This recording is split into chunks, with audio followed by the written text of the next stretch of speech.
Hola amigos, ¿qué tal? Buenas noches. Hoy les voy a enseñar a preparar un jarabito para la tos.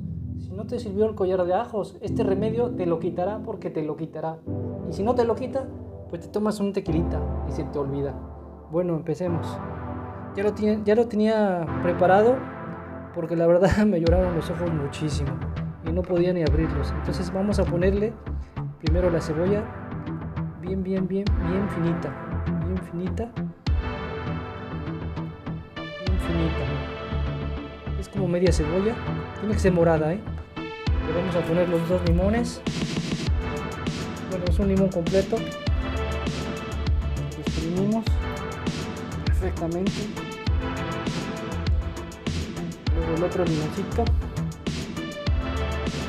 Hay que exprimirlo. Perfecto. Sáquele todo el juguito.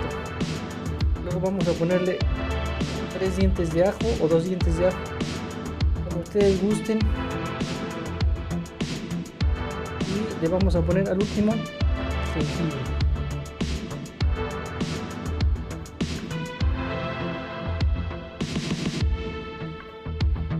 Así te va a quitar la tos. Esto lo vamos a dejar fermentar durante unos días con una tapita. Y por último le vamos a poner miel.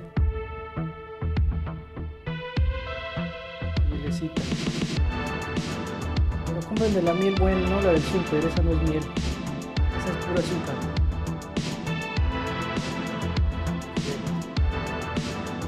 Y ya, es todo.